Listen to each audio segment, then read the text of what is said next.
2세기 상분 제20 수보리야, 어떻게 생각하는가? 구족한 색신으로 열애를 볼 수 있겠는가? 그렇지 않습니다. 세존이시여. 구족한 색신으로는 열애를 볼 수 없사옵니다. 왜냐하면 열애께서 말씀하시는 구족한 색신은 곧 구족한 색신이 아니라 그 이름이 구족한 색신이기 때문이옵니다. 수보리야, 어떻게 생각하는가? 구족한 상으로 열애를 볼 수 있겠는가? 그렇지 않사옵니다. 세존이시여. 구족한 상으로는 열애를 볼 수 없사옵니다. 왜냐하면 열애께서 말씀하시는 구족한 상은 곧 구족한 상이 아니고 그 이름이 구족한 상이기 때문이옵니다. 2세기 상, 색을 떠나고 상을 떠난다는 의미입니다. 구족 색신은 색신을 완전히 갖추었다는 의미로 부처님이 성취한 완전한 몸 30 이상 80종호를 갖추었다는 뜻입니다. 육신의 몸으로 진리를 볼 수 없을 것입니다. 달라이라마께서 말씀하시길 나라고 보이는 모양과 나에게 붙이는 각종의 이름을 빼면 무엇이 남겠는가? 라고 하셨습니다. 보이는 모양과 각종의 이름은 상에 불과합니다. 그래서 상을 떠나는 것이 보살이고 상을 떠나고자 노력하는 것이 보살입니다. 아가 있다는 것, 사람만이 모든 것이라는 것, 스스로를 중생이라고 하찮게 여기고 오래 살기 위해 윤회하고자 하는 것에서 떠나는 것을 아인, 중생, 수자상에서 떠난다고 합니다. 또한 법상과 비법상에서도 떠나야 하며 보살은 떠나는 과정에 있는 수행자이고 부처는 상과 이름에서 완전히 떠난 존재입니다. 상과 이름에서 완전히 떠나는 것이 깨달음의 원모습입니다. 세상의 대부분의 사람들은 세속사의 국집에서 상을 따라서 살며 그 상이 무너질 때마다 나라는 것들이 같이 무너져 내리기 때문에 자기가 만든 허상으로 많은 고통을 받습니다. 또 옛날에 잘 나갔네 하면서 현실을 비참해합니다. 이상정멸, 상을 떠나면 마음이 고요해지고 편안해집니다.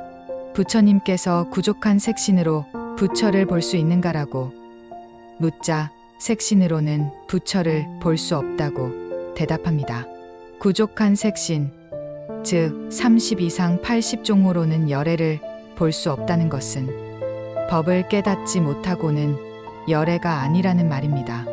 탐진치가 다하고 아가 다해서 모든 것을 진실로 보고 말할 수 있는 즉 깨달음이 법신을 이룬 것입니다.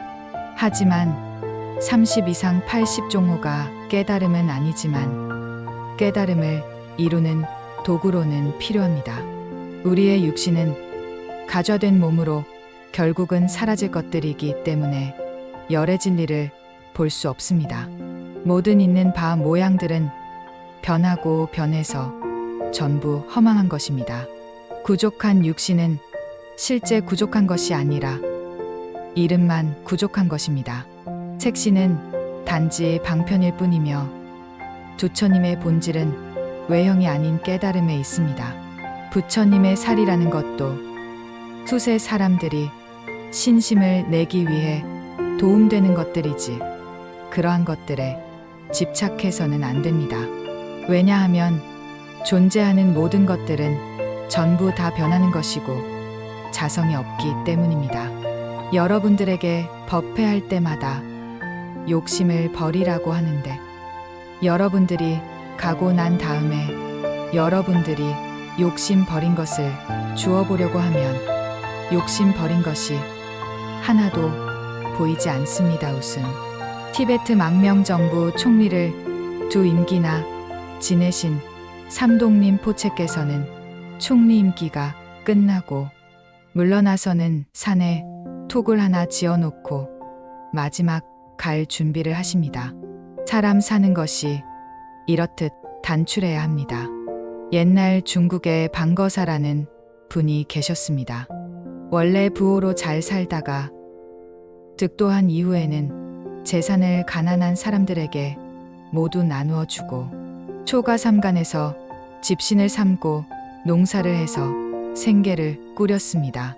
방거사에게는 부인과 딸이 있었는데 본인이 깨우친 후에는 가족들에게 경전도 가르치고 토굴에서 정진도 하게 해서 일가 모두가 깨달음을 얻었습니다.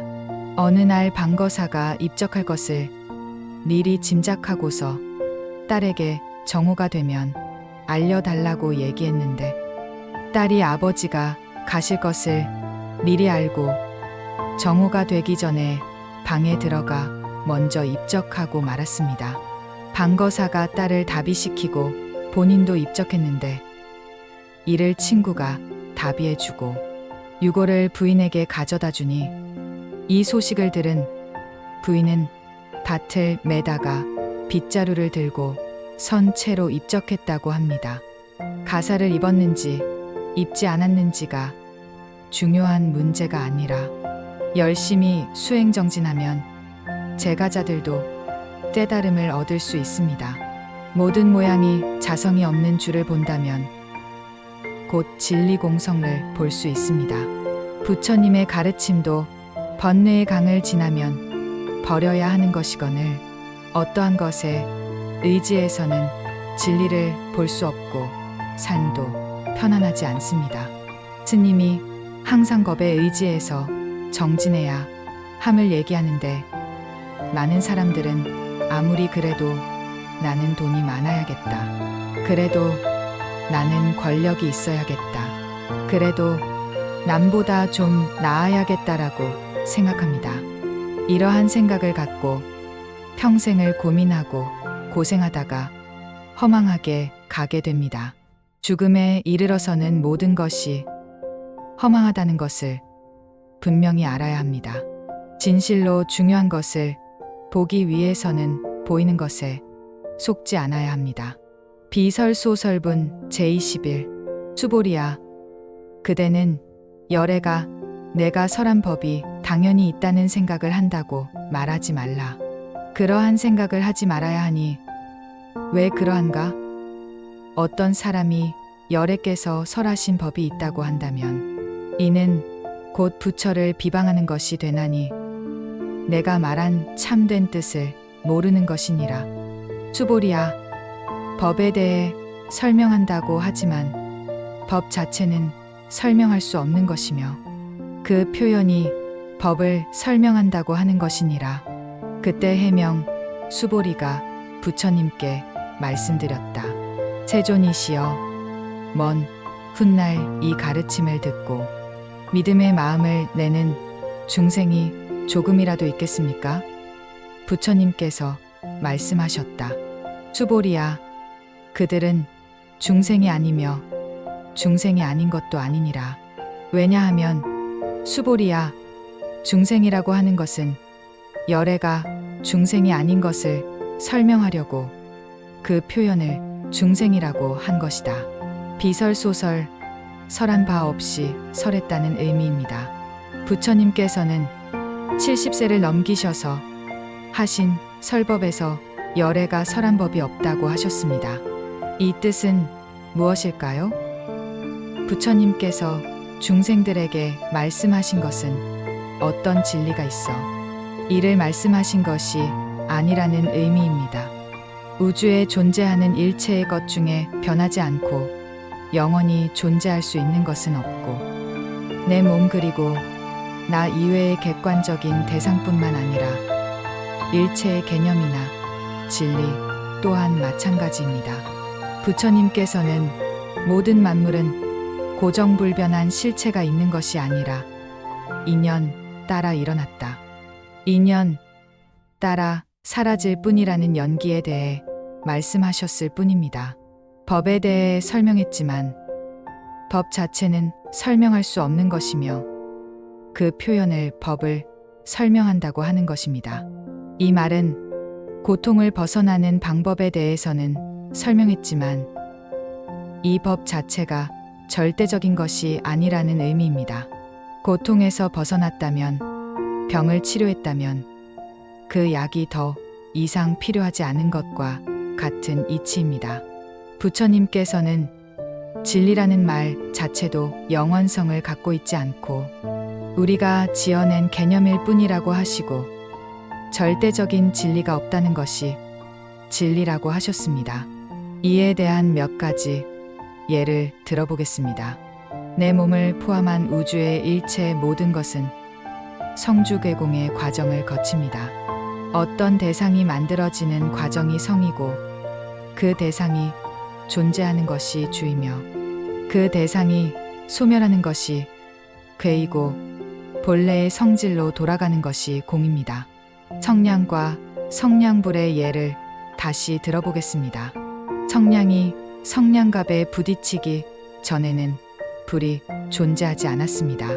그러나 원인과 조건이라는 연기에 따라 불이 생겼다가 전 얼마간 불을 유지하다가 쭉 성냥개비가 닿으면 불은 사라지고 화의 성냥개비와 유황은 공기 중에 미세입자가 되어버립니다. 하지만 불이 사라졌다고 할 수 있나요? 혹은 원래부터 존재했다고 할 수 있나요?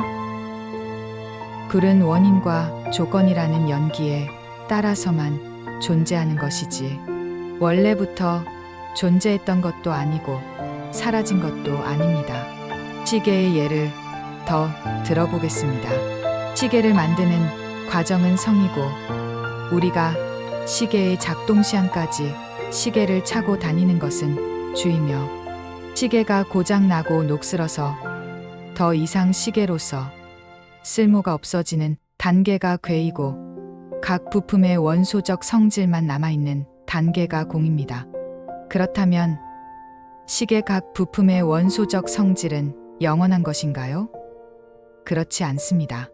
예를 들어 시계에 들어있는 철이라는 원소는 중성자, 양성자, 전자 등이 모여서 생기고 전철로서 존재하다가 쭉 서서히 부식이 되고 원자 내의 양성자, 중성자, 전자도 약해져서 철의 성질을 잃어버리고 미세입자로 분리될 것입니다.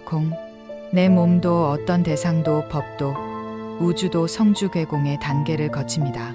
스티븐 호킹이라는 물리학자에 따르면 우주라는 존재는 143억 년 전에 한 점에서 시작해서 빅뱅이라는 큰 폭발을 하고 우주를 만들어서 전 존재하다가 쭉 우주를 유지하는 에너지가 소멸되면 모든 것이 블랙홀로 변해서 그 블랙홀도 모든 입자를 방출하고 사라지는 단계콩에 이르게 된다고 합니다. 모든 것은 원인과 조건에 따라 연기할 뿐입니다. 진리 또한 마찬가지입니다. 어떤 종교의 진리가 절대 불변한 것이라면 그 종교의 교주가 나오기 전부터 그 진리는 존재했어야 합니다. 부처님께서 진리라고 하신 것은 일체 고정불변한 진리가 없다는 것을 말했을 뿐이며 단지 그것을 이름하여 진리라고 했을 뿐입니다. 부처님 법 또한 영원하거나 절대적인 것이 아니며 중생의 고통을 해결하기 위한 응병여약이자 처방전일 따름입니다. 중생이라고 하는 것은 열애가 중생을 설명하기 위해 그 표현을 중생이라고 한 것이다. 여러분은 이 대목에서 금강과 같은 번뜩이는 깨달음이 와야 합니다. 왜 부처님 법을 영원하거나 절대적이지 않다고 얘기할까요? 그것은 중생이 아니고 이름만 중생일 뿐이며 중생 또한 본래 있지 않기 때문입니다. 우주 만물이 성주괴공하는데 중생 또한 본래 있던 것이 아니며 연기에 의해 생겨난 존재들일 뿐입니다. 중생이 없었을 때는 부처님 법이 필요하지 않습니다. 50억 년 뒤에 태양도 사라지고 지구도 사라진다고 하는데 중생이 사라지거나 없는 곳에는 부처님 법 또한 필요하지 않습니다. 또한 부처님의 법은 중생이 번뇌의 강을 건너가는 뗏목과 같으며 탐진치를 버린 중생에게는 필요하지 않습니다. 밤 중생이 본래 있지 않으며 낮 깨달음 또한 본래 존재하지 않습니다. 우리가 분별하는 마음을 일으키면 밤과 낮, 크다 작다, 많다 적다가 나오지만 분별하는 마음을 일으키지 않으면 그런 상대적인 개념은 나오지 않습니다. 깨우침이란 지고지순한 진리가 아니라 탐진치를 버렸을 때 나타나는 자리이며 그 자리가 바로 공이자 중도요 극락입니다. 하지만 우리가 현실에서 공이라는 것에 집착하게 되면 모든 것이 두질없어 보입니다. 색 즉시 공이지만 공 즉시 색입니다. 부처님의 말씀은 무상한 것에 대한 집착을 끊으라고 말씀한 것이지 현상이 없기 때문에 세계에 대한 집착을 하지 말라고 말씀하신 것이 아닙니다. 부처님의 말씀을 일부 철학자들이 오해하듯 허무주의로 받아들이는 것은 옳지 않습니다. 그렇기 때문에 대승보살은 일체의 것이 무상하다는 자각뿐만 아니라 일체 중생을 구제하겠다는 마음을 내야 하며 생사를 초월한 궁극적인 행복의 경계가 있다는 것을 믿고 보리심의 씨앗을 발하여 육바라밀을 실천함으로써 마침내 깨달음을 이루어야 합니다. 무법가득분 제22 수보리가 부처님께 말씀드렸다. 세존이시여, 부처님께서 안욕따라 삼맥삼보리를 얻으셨다는 것은 얻으신 것이 없는 것이 되는지요? 부처님께서 말씀하셨다. 옳고 옳다 수보리야. 나의 안욕따라 삼맥삼보리는 하나의 법도 얻을 것이 없었느니라. 이것을 안욕따라 삼맥삼보리라고 이름하는 것이니라. 무법가득, 법이란 가히 얻을 것이 없다라는 의미입니다.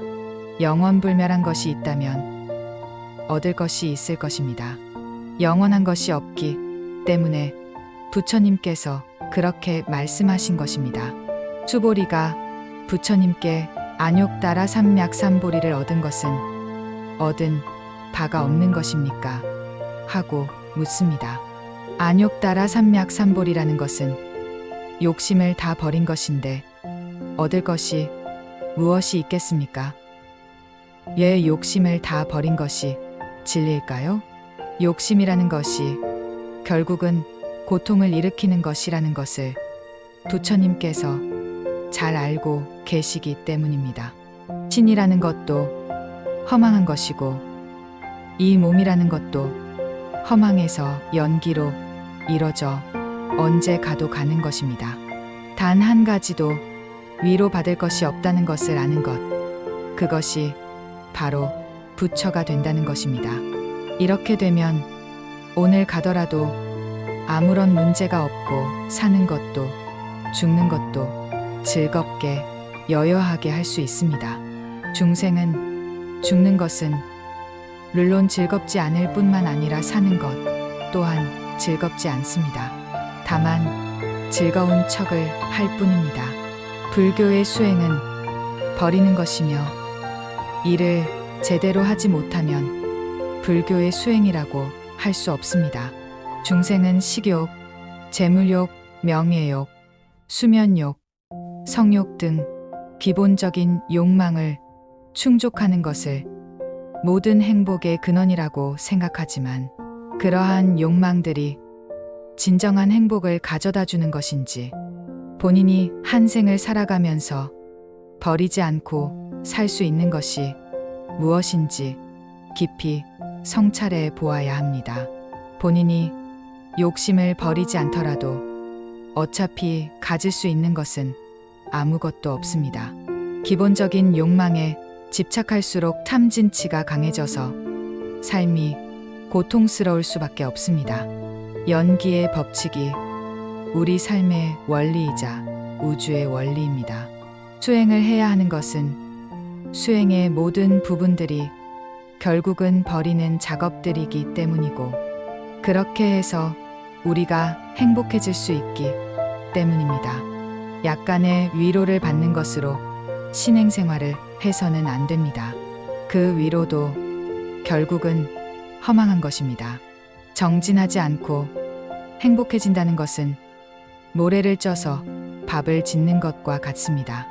육조 스님 같은 분은 한 구절만 듣고도 깨우침을 얻었는데 왜 중생들은 그렇게 되지 않을까요?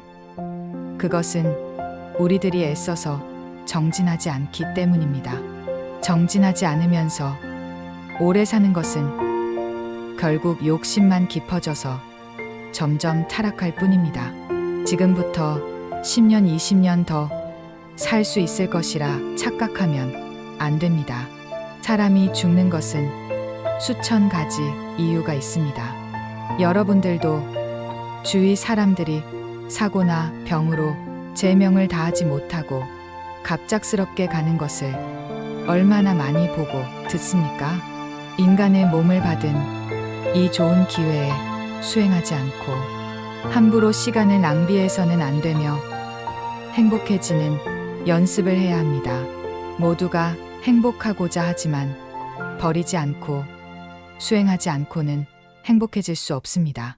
스승을 가장 존중하는 것은 보시를 많이 하거나 공양을 많이 하거나 하는 것보다 스승이 가르치는 것을 헛듣지 않고 그대로 실천해서 실제 탐진치가 줄어들고 달라지는 모습을 보이는 것입니다. 수행하지 않고 법문만 듣고 머리로만 이해하려고 하거나 혹은 복이나 빌러 다녀서는 결국 진전이 없이 퇴보하고 맙니다. 앞으로 살 날이 얼마나 될지 알 수 없고 죽을 때 아무도 같이해 줄 수 없다는 사실을 명심해야 합니다. 부처님께서 말씀하시길 작은 법도 가히 얻은 것이 없는 것을 안욕따라 삼맥삼볼이라고 합니다. 매달리고 집착해서 고통을 받는 것이 문제이지 그것을 다 버리고 다 비울 때는 그냥 자유로워집니다. 빈 항아리처럼 되는 것입니다. 우리가 오랫동안 착각하고 고집했던 것들을 비워내면 공이 되고 그것이 불교입니다. 다 비워놓으면 자유롭고 지금 이 자리, 이 장소가 극락이 됩니다. 물리학의 양자역학에 따르면 우리가 물질이라고 생각하는 것에는 뭔가 있을 것이라고 생각하는데 그것을 쪼개고 쪼개보면 그 안은 비어있고 에너지만이 존재합니다. 에너지 이외에 무엇이 있다고 단정할 만한 것이 없습니다. 스지스콩. 하지만 원인과 조건이라는 연기에 따라 물질이 존재합니다. 콩지스서. 모든 존재들은 조건에 따라 연기할 뿐입니다. 모든 에너지는 보존되며 물질 역시 소멸되는 것이 아니라 변환될 뿐입니다.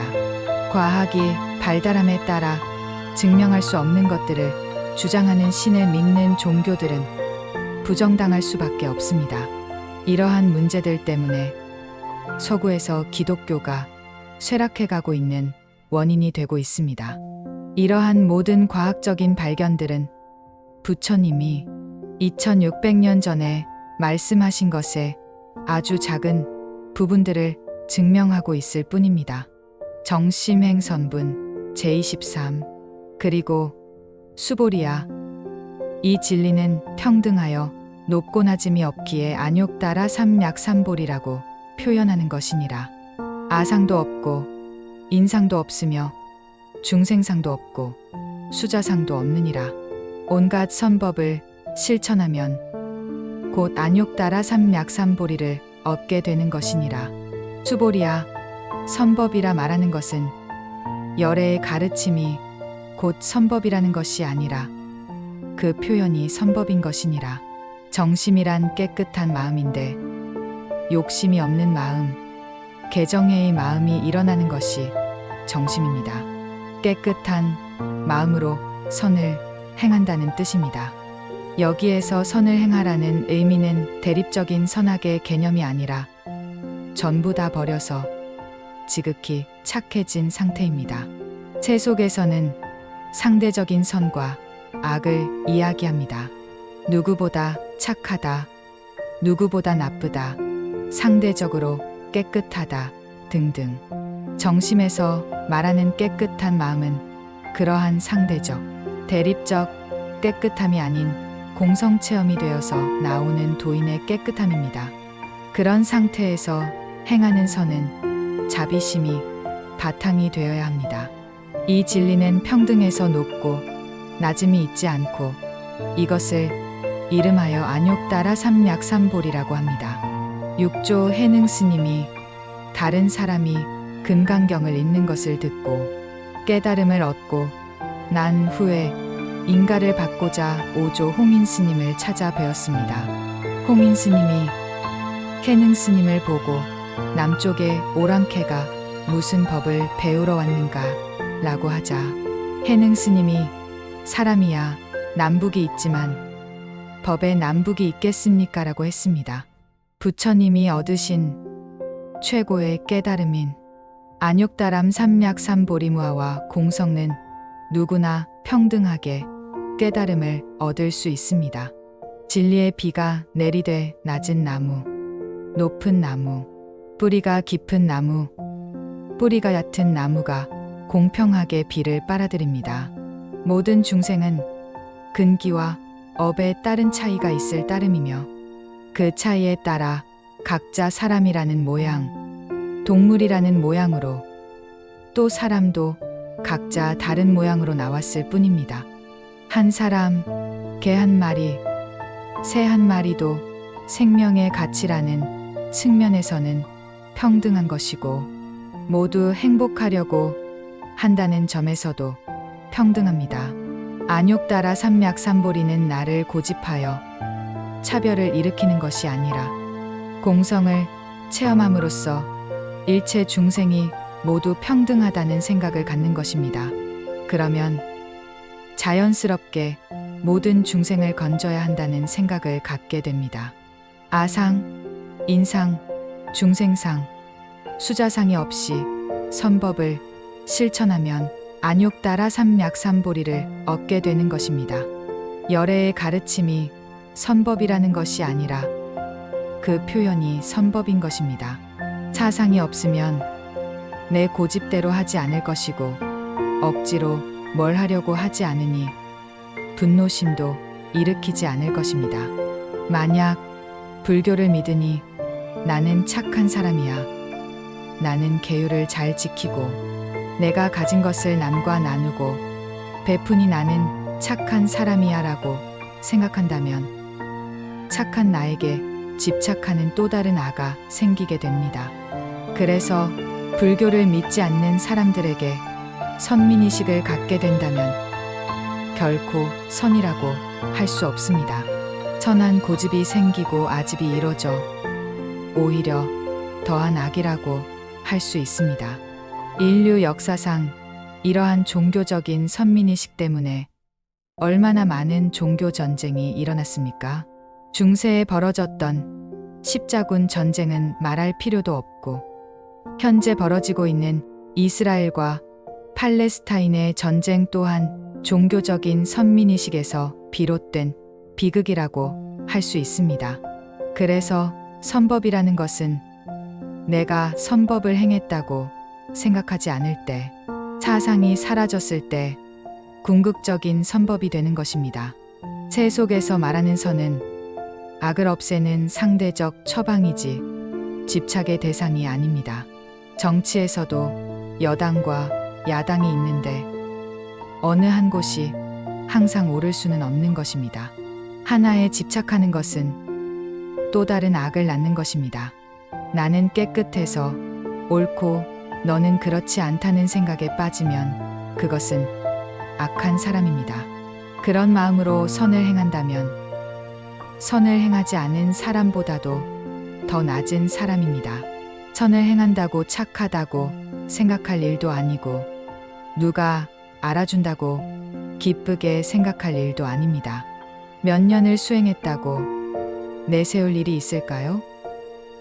수행은 우리가 제대로 살기 위해서 하는 것이지 누구에게 내세우기 위해 수행하는 것이 아닙니다. 번뇌 없이 자비심을 일으키면 되는 일입니다. 수행을 하는 사람은 남들이 볼 때 수행을 하는지 안 하는지도 모르게 해야 하며 벼가 익을수록 고개를 숙이듯이 수행을 할수록 더 낮아지고 겸손해져야 합니다. 세상에는 깨달았다고 하는 사람들이 많은데 진정으로 깨달은 이들은 중생 속에서 보이지 않게 녹아들어 있어서 보이지 않습니다.